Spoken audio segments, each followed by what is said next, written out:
Okay, Nicholas, how has everything been so far in Scotland? Hey man, it's been actually very very nice.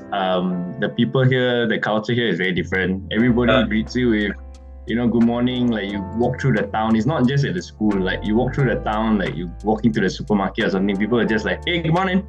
How are you? That kind of thing. In Singapore, if you do that, people think you're crazy. That's crazy.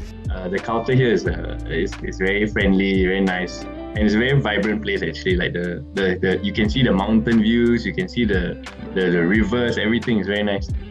yeah. Basically, it's been very cold here. Yeah, it's just been as good as freezing. I mean, it's a nice change, right, as compared to being in Singapore. It's a nice change of scenery, Oh, temperature, definitely, and all that. definitely. If you talk about living wise, it is you have to keep very very warm. Actually, both living wise and diving wise. For diving also, you have to keep warm, especially your hands and your neck. Nick, the time now here is it's close to 2:15 p.m., right?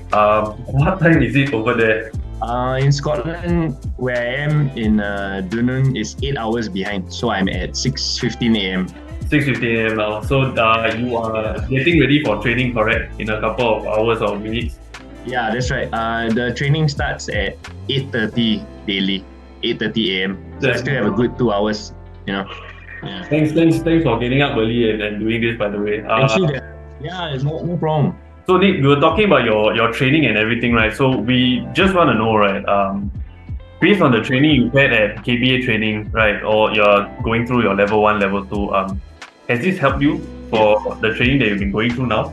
During the course here, they call it the 3-week prior competence course. Okay. So at the end of the day, you still get the top up cert, which is the offshore cert that lets you dive to 50 meters, right? Okay. So the first 2 weeks of these 3 weeks is actually just our inland inshore SSDE part 2 SS 501. It's actually it's very similar. Okay. The only differences are the callouts in the final checks. Okay. So it's a bit more. So here is more independent assessment.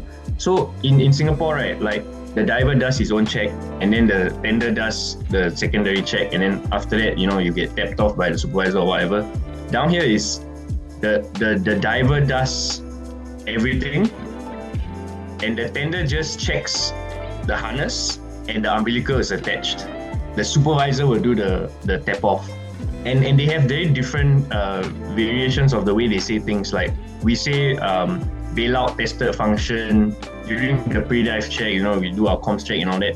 During the final check, they will say things like diver 1 is on at the bottle and off at the head, ready for bailout checks. They say things like on at the bottle, off at the head. Right. So it's a bit more, but it is the same principle at the end of the day. Okay, so it's just the adjustment of their callouts, right? But generally, That's right. I mean, if I'm not wrong, I saw some pictures. You've been using your 37, right? KM37. Yeah. Right. Yeah. So it's pretty much like you say, it's like surface supply back here for training, just the callouts. Okay, so when will you be moving out to That's do right. That's right. your 50 meter dives, your deeper dives? So the 50 meter dive will happen at week 3. Okay. And it will happen on the second day of week 3, because the first day of week 3 will be a theory test again, a HSE offshore test. So how have the theory tests been as compared to the tests you took here at KBA training? Have there been any differences? Easier? You feel it's a bit harder? Because we have to learn the UK legislatives, like diving in UK. Right. So it's a bit more different.